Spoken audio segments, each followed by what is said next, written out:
Programa Diálogo com Edibo Bernardes. Apoio Valorap, auditoria, contabilidade, consultoria tributária e financeira. A CIRP, valorize o perto, valorize o próximo. Mousse Cake, venha reconhecer Unidade Itatiaia.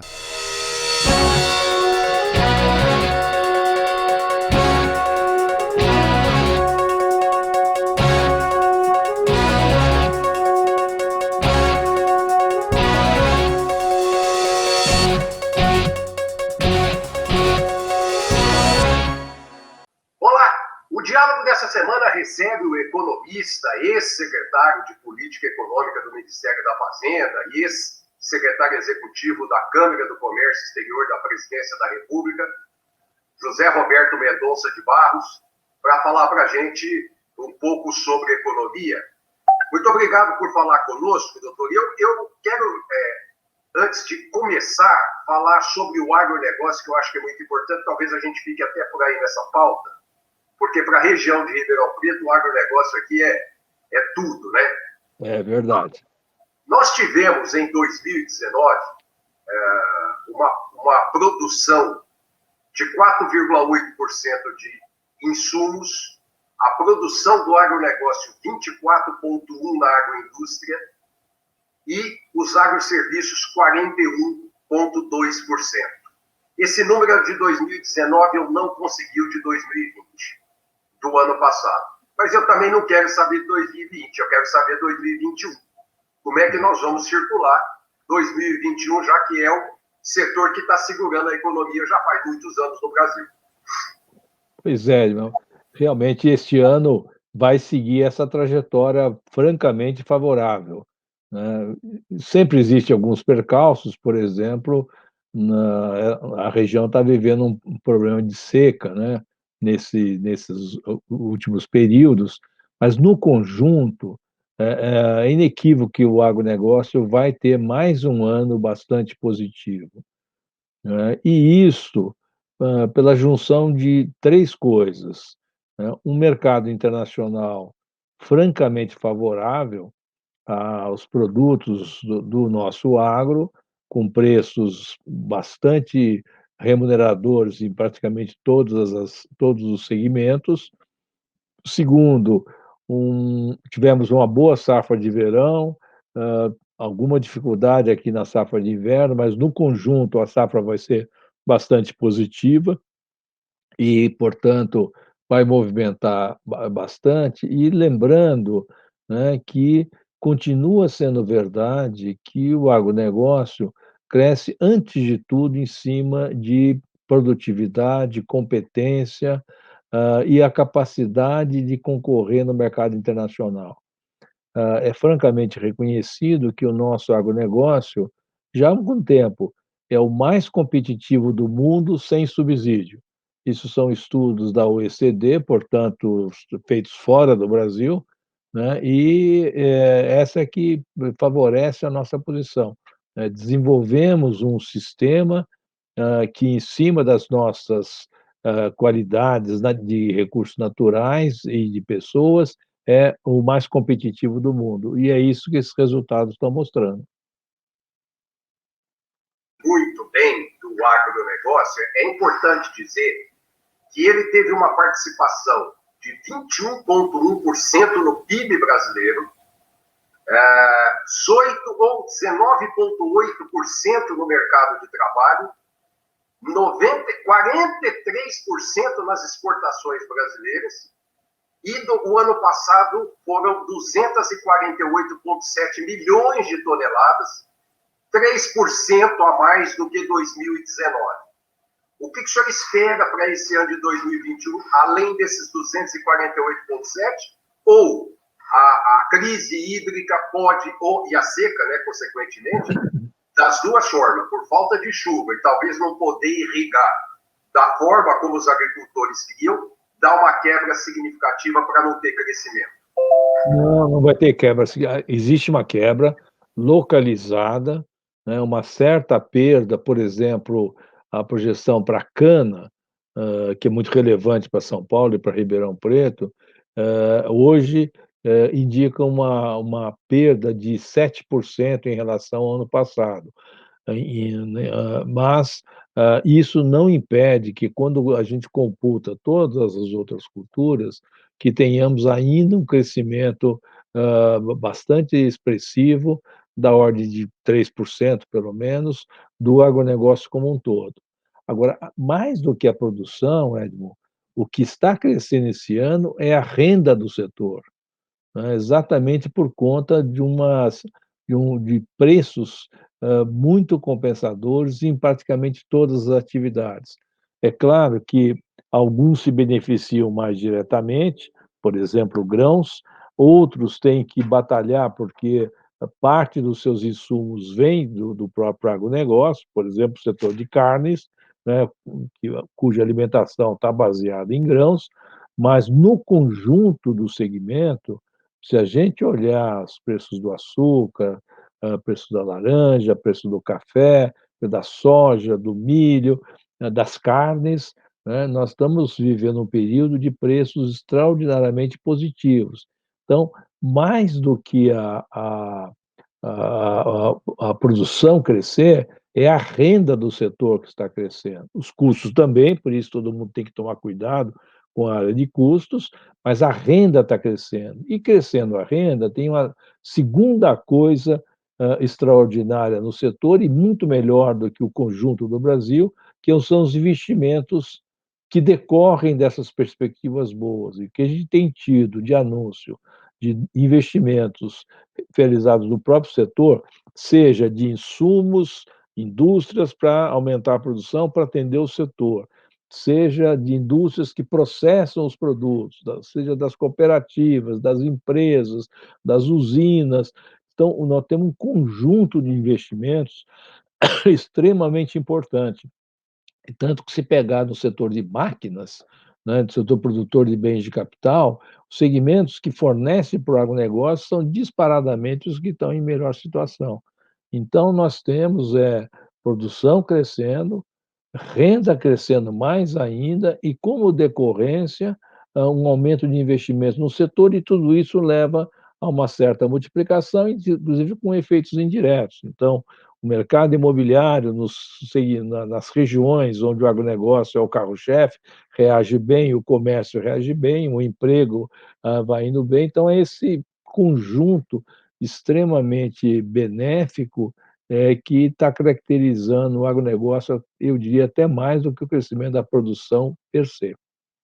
A ministra Tereza Cristina, a ministra da Agricultura, né, disse que para 2021 o valor bruto da produção agropecuária deve crescer 1,11 trilhão de reais. Ou seja, é extremamente significativo, contando já com essa seca que ainda não podemos prever exatamente o que ela pode causar para a gente. Exatamente, é verdade.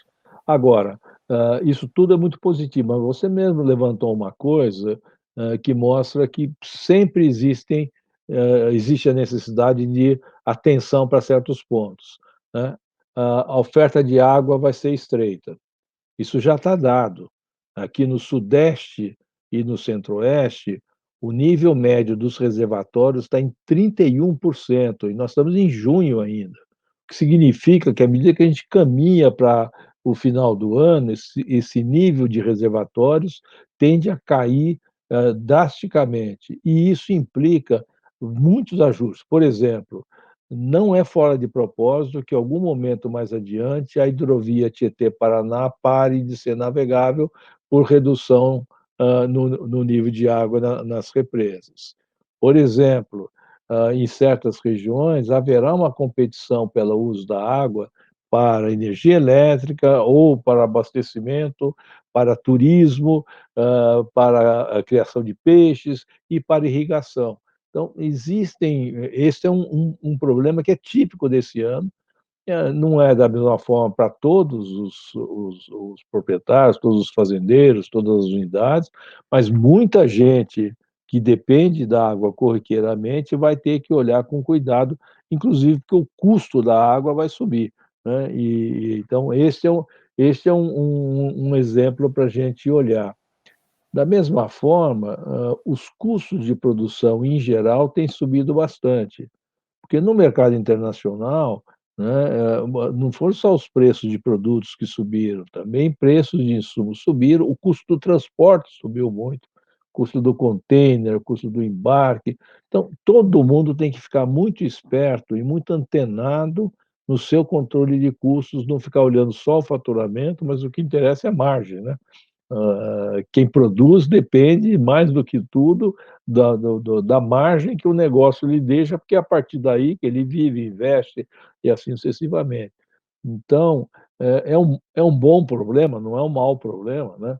É o tipo de problema bom, aquele que vem porque está crescendo, mas tem que estar atento e que significa um desafio para o setor, que ele sabe disso, que é permanente, é que a melhoria tecnológica, o aumento da eficiência produtiva, olhar sempre o foco nos resultados, é uma tarefa que nunca esgota. Por mais bem-sucedido que tenha sido o passado, e o foi, né, é necessário, olhando para diante, que este processo continue. E essa que é a batalha do setor que não vai terminar nunca. É importante a gente salientar que essa questão que o senhor disse dos containers, a pandemia tem trazido uma utilização da navegação. Quer dizer, os navios estão aí, mas está tendo uma dificuldade de container no mundo inteiro para transportar os insumos fármacos para a indústria farmacêutica.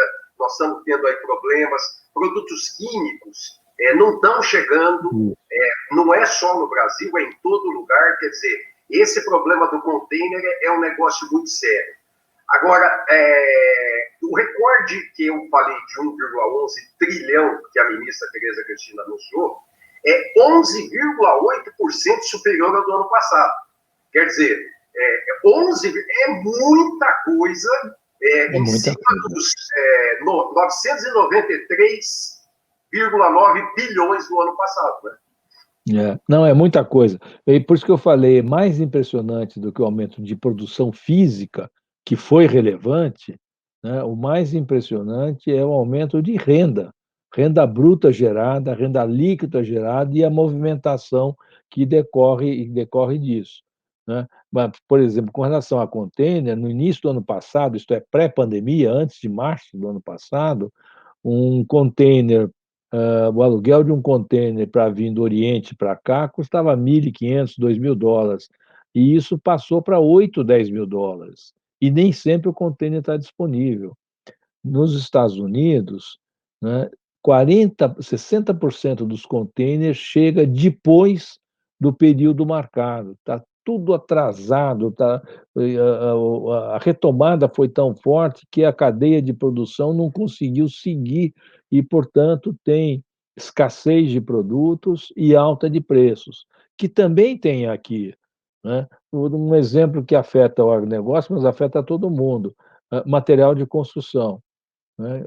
Qualquer coisa que você vá construir, seja na propriedade, seja na residência hoje, vai dar um susto nas pessoas pelo custo, pelo tanto que subiu o custo e mais, né? Pouca coisa está disponível para pronta entrega. Precisa de 90, 120 dias. O que se fala no jargão, o time to market, né, o tempo para entrega aumentou muito e o custo também. Eu conheço casos de, no agronegócio, em certas propriedades, em que a pessoa desistiu de fazer uma construção nova na propriedade, exatamente pela dificuldade de encontrar os insumos e pelo custo disso, deixou para o outro ano. Então, é uma coisa, é um desafio também que vem nessa retomada. E é fácil entender por quê, né? Porque em março, abril do ano passado, o mundo parou. Todo mundo fechou as unidades, dispensou as pessoas, foi para casa, e a partir de maio, junho, com os governos, e foi também o caso do Brasil, o caso dando suporte às famílias, às empresas, a demanda voltou e voltou rápido. E aí, para acordar a oferta, demorou, e está demorando até hoje. E tem coisas, por exemplo, chips, né, que não estão disponíveis. Então, no mundo inteiro, inclusive no Brasil, tem montadoras de automóveis que fecham de tempos em tempos, porque não tem todos os componentes que precisam para terminar o carro. Neste momento, no Brasil, tem várias fábricas fechadas, e isso vale para muitos, e mais do que isso, a indústria, em muitos casos, por exemplo, de aço, chips, o ano passado dizia: "Não, no final do ano a gente normaliza". Quando chegou no final do ano, falou: "Não, no primeiro trimestre a gente normaliza". Aí passou para ser o segundo trimestre e agora, em muitos setores, se fala que só no ano que vem. Você vê que essa pressão de custos, essa dificuldade, vai continuar sendo uma realidade no mundo inteiro e aqui também. Bom, eu vou chamar um intervalo rapidinho, daqui a pouquinho nós estamos de volta. Até já!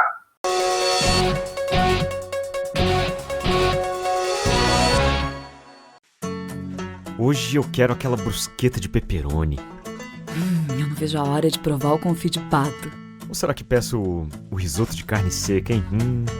E eu mereço brownie de sobremesa. Eu vou pedir a torta de chocolate com geleia de damasco. Nossa, a gente nem chegou e já tá pensando na sobremesa. O mousse cake da Itatiaia agora é My Mousse Cake. O mousse cake que você sempre amou, com tudo que você sempre pediu. Lembra daquela festa onde você foi, que tinha um monte de gente e de você chamando mais amigos? Afinal, sempre cabe mais um, não é? Você também se lembra que, depois da festa, teve beijos nos pais, nos avós e abraços nos amigos? Pois é, um deles está agora na fila do hospital esperando uma vaga. Falta de ar. Valeu a pena? 3 ou 4 horas de diversão para colocar em risco a vida de uma pessoa? Tome cuidado, porque assim como o vírus, arrependimento também mata. São Paulo agora tem programa Vale Gás, 3 parcelas de 100, o gás não falta mais. Oh, Vale Gás! O governo do estado de São Paulo está lançando o programa Vale Gás. As famílias que mais precisam podem resgatar 3 parcelas de R$100 para comprar gás de cozinha para suas casas. Saiba como obter esse benefício em valegas.sp.gov.br. Vale Gás! Governo de São Paulo. Trabalho e respeito por você. Meu cabelo branqueou, mas eu fiquei mais moderno. Agora resolvo a vida pelo celular. Até o Detran virou Detran Digital. Muitos serviços você faz aí da sua casa no aplicativo do Poupa Tempo. E pensa que é só para quem manja de internet? Não! Por isso me convidaram para ajudar você em vídeos no canal do detrandigital.sp.gov.br, em que eu explico tudinho. Vai por mim, vai pro Detran Digital. Detran, Governo de São Paulo. Trabalho e respeito por você.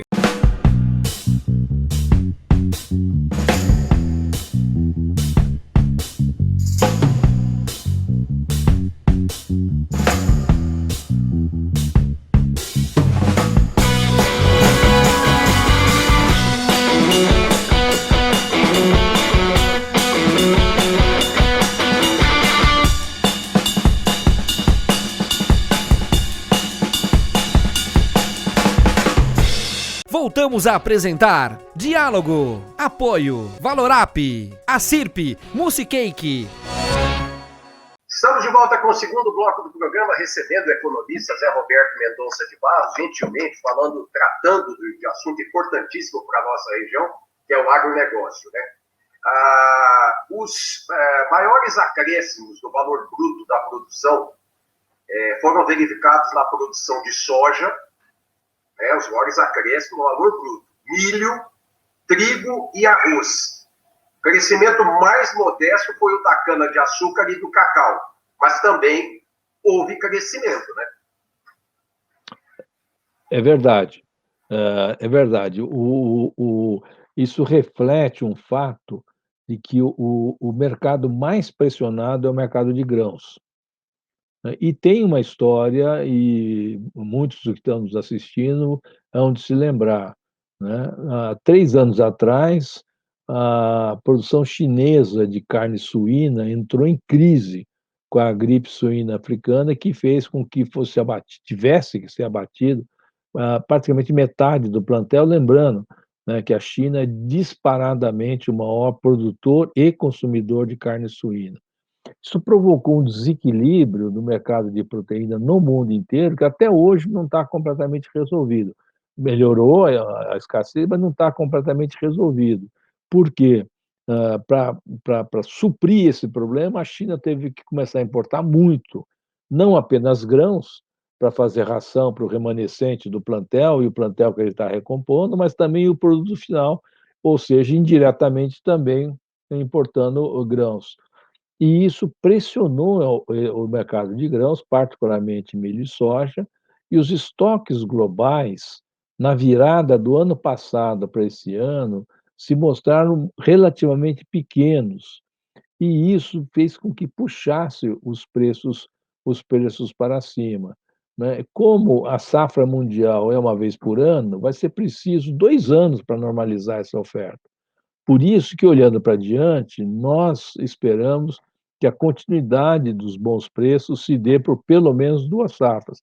A rigor, só o Brasil, de produtor importante no globo, que faz 2 safras importantes no ano. O grosso do mundo todo é 1 safra por ano, né. E isso, então, é um estímulo enorme, né. Se você olhar o preço da soja, o preço do milho, eles praticamente dobraram de um ano para o outro, e estimula o aumento de produção e estimula a renda, né. Então, os grãos são os que estão mais pressionados mesmo, né, e aí empurrou para cima também o preço de carne, né. É isso, é aí que eu queria chegar. É aí que eu queria chegar. Quer dizer, o consumidor, ele percebe lá no supermercado, né, que ele está chegando lá e está vendo preços da carne que já inimagináveis, até inviáveis para padrões do consumidor brasileiro. Mas a projeção do valor bruto da pecuária para 2021 tem um aumento de 3,80% ainda em relação a 2020,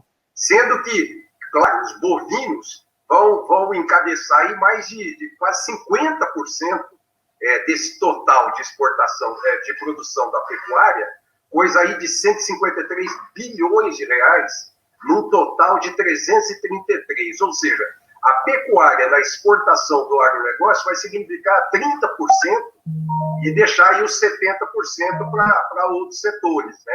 Então, a pecuária deu uma alavancada impressionante. É impressionante, é impressionante. Para o pecuarista é um ganho, obviamente, está muito bem-vindo, mas totalmente inesperado, né, e foi mesmo, 320, números que jamais se imaginaria para uma arroba do boi.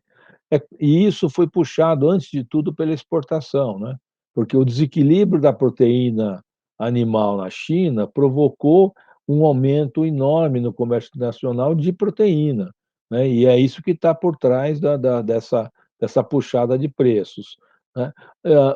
Que no mercado interno, evidentemente, machuca muito, né. O consumo per capita anual de carne bovina, há uma década atrás, era acima de 30 quilos per capita. Isso caiu precipitosamente para 20 quilos nos últimos dados. Obviamente, o consumidor o que teve que fazer é migrar para o frango e para o suíno, e para ovos, né.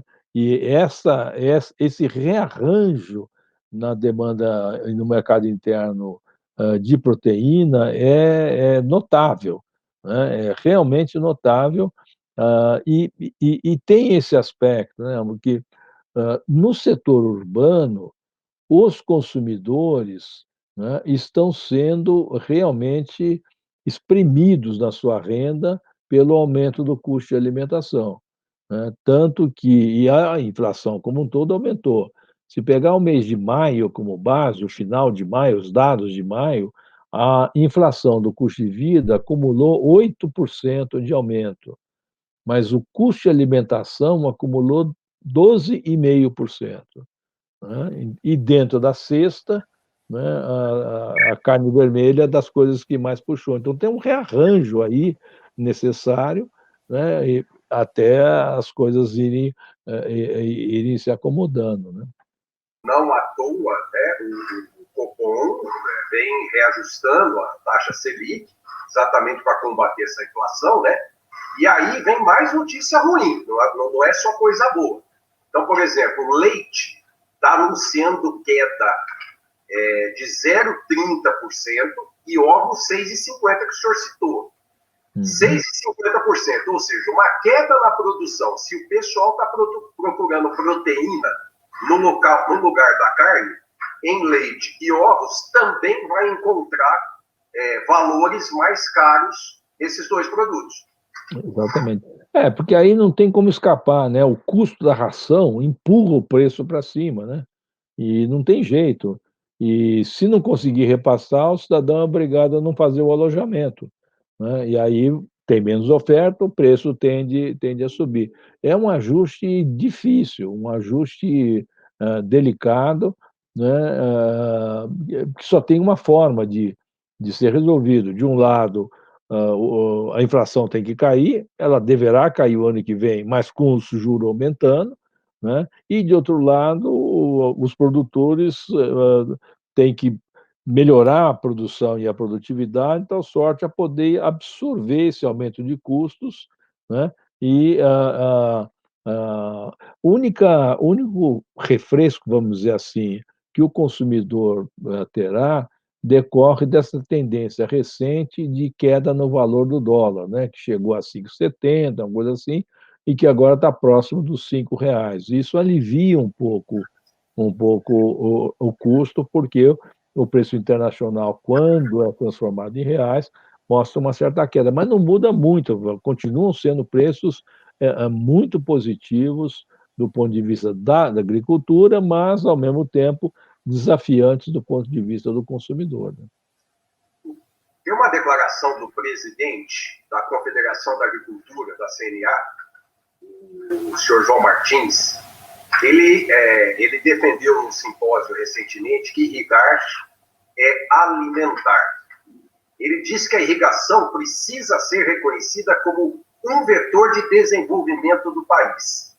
O que ele quer dizer com a irrigação precisa ser reconhecida como setor de desenvolvimento do país? Bom, provavelmente ele quer dizer que na regulação do uso da água, o uso agrícola para irrigação tem que ter algum tipo de privilégio, né? No sentido de um lado, de fornecimento, né? E de outro lado, de custos, né? E a gente tem o exemplo mais visível de todos, é aquele polo de frutas, né? Lá de Petrolina, né? Que só existe por causa da irrigação. O problema que tem aí é que não se trata só de reconhecer como uma coisa importante. O João está falando em defesa do setor, mas eu acho que ele não pode deixar desconhecer que a gestão da água no Brasil tem sido muito mal feita. E, na realidade, o que nós temos assistido é um relativo e progressivo esvaziamento dos rios. E, com isso, a capacidade de drenar a água dos rios nas diversas bacias, né, está diminuindo. A que mais mostra isso é a bacia do São Francisco, né, onde, ao longo dos anos, né, o nível médio dos reservatórios foi esvaziando, e daí a capacidade. E este ano, aqui no Sudeste, nessa bacia do Paranaíba, do Paranazão e tudo mais, é um desafio fenomenal. E como eu falei no começo da nossa conversa, né, nós estamos em junho, meados de junho, e os reservatórios estão a 31%, e tendem a chegar em novembro, se a chuva for aquilo que os climatologistas estão prevendo, isto é, chuvas de normais para fracas, né, vai chegar a níveis abaixo de 10%. E aí colapsa, porque quando a água abaixa muito, você não pode turbinar a água, não produz energia elétrica, cujos custos já estão no céu, né, e vão ficar mais altos ainda em julho com a bandeira vermelha 2, a vermelha roxinho, né, aquela que custa realmente, machuca no bolso. Então, nós temos um problema que está virando estrutural, que é de como lidar com o uso múltiplo da água. Em muitos lugares, a disputa entre água para beber, água para irrigação, água para turismo, água para criação de peixes, e para a produção de energia elétrica, naturalmente, está uma disputa muito, muito grande. Isso é algo que tem que entrar na agenda do setor, né? Obviamente, algumas das implicações são que os projetos de irrigação têm que ter, antes de tudo, né, como objetivo usar o menos água possível, né? Por isso que em muitos lugares é o gotejamento e coisas assim. Mas eu acho que é forçoso reconhecer que nós estamos caminhando para uma situação em que a oferta de água não vai ser mais abundante para todo mundo em qualquer lugar do Brasil, apesar do Brasil ser bem aquioado no quesito água doce, porque o manejo dos reservatórios, o manejo dos rios, etc., não tem sido bem feito, nós temos que reconhecer isso, né? E é um problema. E esse ano, seguramente, será um problema. E é rezando para a vacina e para a água que a gente encerra esse programa com o economista Zé Roberto Mendonça de Barros, ex-secretário executivo da Câmara de Comércio Exterior da Presidência da República e também ex-secretário de Política Econômica do Ministério da Fazenda. Muito obrigado. Até a próxima, podendo contar com o senhor sempre que possível. Até a próxima, foi um prazer. Bom, fiquem bem todos. Até logo. Até semana que vem. Programa Diálogo com Edibo Bernardes. Apoio Valorap, auditoria, contabilidade, consultoria tributária e financeira. A CIRP, valorize o perto, valorize o próximo. Musicake, venha reconhecer Unidade Itatiaia.